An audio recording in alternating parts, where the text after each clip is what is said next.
But first, yes, we're going to have a look at some stats, work stats. People spend roughly 90,000 hours at work in a lifetime, and that's based on 40-hour a week. Scary. Isn't it? Yeah. Feel like I've done already. Yeah, and that's over 40 years, of course. Full-time employees in Ireland average around 39 to 40 hours a week, and many exceed that unofficially. And hybrid work hasn't reduced that at all. I'm not really surprised about that. And just in comparison to France, I don't work in France, I work in Luxembourg, but France officially has a 36 hours week, and usually they don't exceed that. The French. They stick to it, yeah? I would say most of them do, yeah. And if they go over it, they'll probably follow it up with a strike or something like that. Yeah. That's There was a big bit mandate. of a jibe now with my French friends, but I'm sure they'll give There out was to me a over big that. mandate there at some stage from the French about your boss emailing you out of hours, stuff like that. Yeah, you can't do that anymore. Yeah. Yeah, the one thing I'd say about that is you don't necessarily need to read the email. Mm. So I can understand why sometimes people, but I mean, the point is you don't have to read the email when you receive the email. True. And Just ignore it until you're back working, yeah? yeah, but then I guess they can see that you've read it, can they? They could. I wouldn't usually use read receipts in emails now. I think it's a little bit much, in my opinion. Okay, it's probably outdated. Yeah. Schedule send, guys, is the way to go. Yeah. Yeah, that's why you're a techie. 9:01 Monday morning, they all come in. Yeah. No.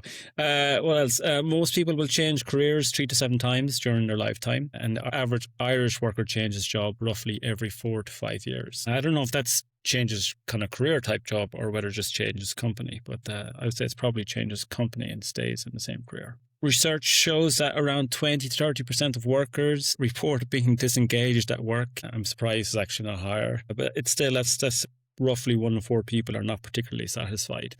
Do you guys have this kind of employee satisfactory survey where you guys work? No, you don't do that? Not so much, but we'd have conversations fairly regularly.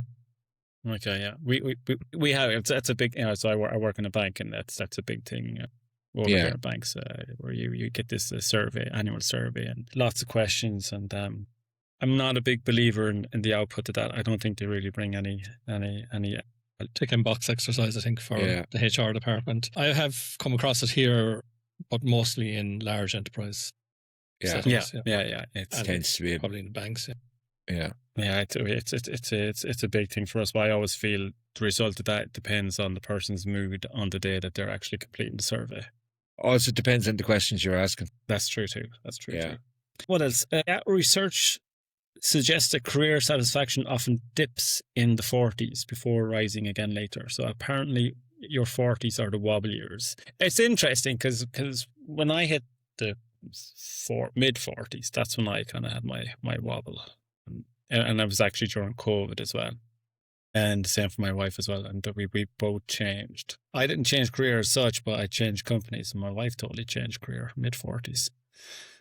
So that's not uncommon. And then something which is actually has been ongoing the last couple of years, but it's kind of taken a bit of momentum, is 4-day week work, where you have 4-day weeks. I'm saying that right? Proved employee satisfaction without productivity drops. And I've seen that in a couple of countries. They have it in Belgium, although nobody knows about it because it's kept very quiet.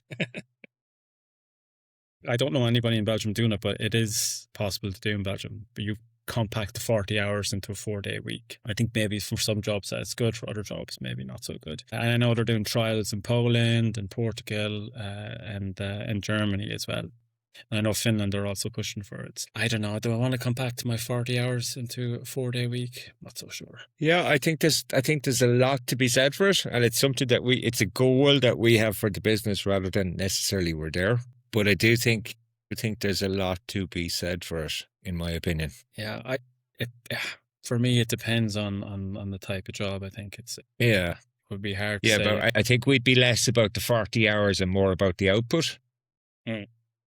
So something like, and again, this is probably unique to my business to a certain degree, but like one person could spend 4 hours to get something done and another person could spend 1 hour to get the same thing done. So I'm not necessarily a big believer in just the hours. It's really the output or the productivity for those hours. And I'd have much more mass in someone who can get a lot done in an hour than a person who can get not a lot done in 3 hours. I've seen down through the years some people not getting a lot done over 40 hours. Yeah. I don't know if you've experienced that, but yeah, I've seen it. Yeah, so there are just some random statistics about the work.